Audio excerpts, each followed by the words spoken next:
Good morning.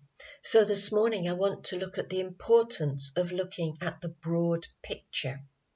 I don't know whether you ever in maths lessons were given a sum, something like this one, where you have a lot of decimal points and things that the maths teacher wants you to work out without a calculator, and you come up with a variety of answers.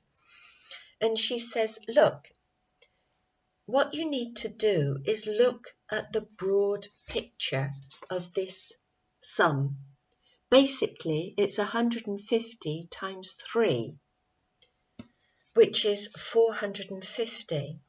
So if you come up with an answer of 8.72, then you know you're way off beam. You have to stand back, forget all the little bits just for a minute, and concentrate on the broad picture in order to get the right answer. Now, Jesus said the same thing about the law.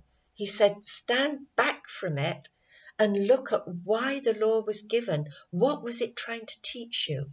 And it was justice, mercy, and faithfulness.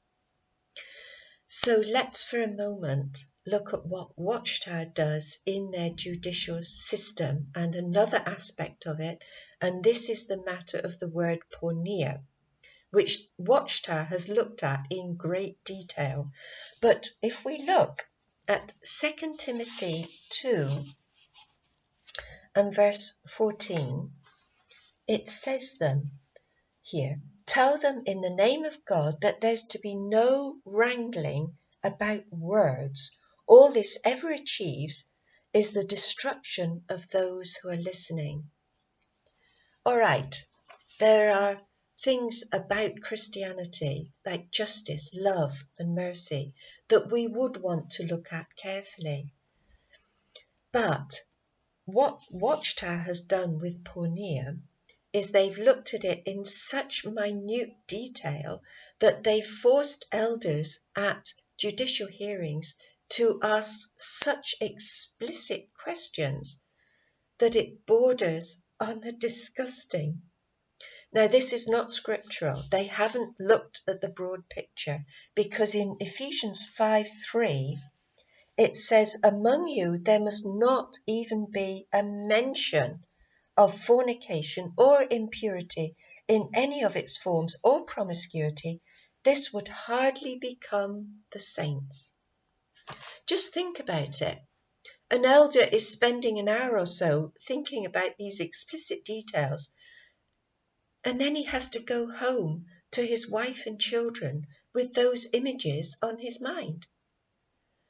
It turns your stomach, doesn't it? So you think to yourself, what is the governing body doing here? Do they have insight, thinking ability? Do they have discernment about what they're forcing elders to do? And they're forcing them to sin. No, don't look at the minute details of the sin. Look at, can we help this person?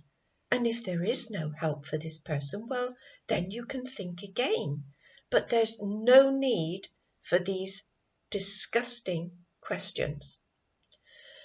So, looking at the broad picture of Watchtower's judicial system, the whole thing is so badly flawed as to be unchristian.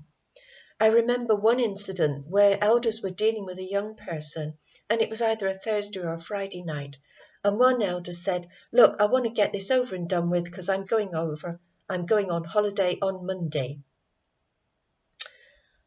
No matter that they were going to destroy this young person's life with false accusations, which is what they did. No, let's just, follow Watchtower's directions. We'll get this done now. I'm shocked at them. So it makes me look at the governing body a little bit closer, and especially their comments on this epidemic. And yes, all right, we can all be caught making injudicious statements at times. But for a governing body member to say, oh, look at this epidemic, we've been waiting for this. Has he thought about the scriptures? The 4 horsemen of the apocalypse were that there were to be wars, epidemics, famines, plagues, and so on. Think about the Spanish flu, which happened over 100 years ago. So why is he still waiting for these things? Is it the last days of the last days? Are we dictating to God when the end of the world is going to come? When the governing body says, do whatever we say, I'm saying to you, check. And here, thanks to Ali's mum for correcting me last time, it was Acts 17, where the Bereans were checked everything that they were told. Is it scriptural? We need to know the scriptures as well, much better than the governing body does.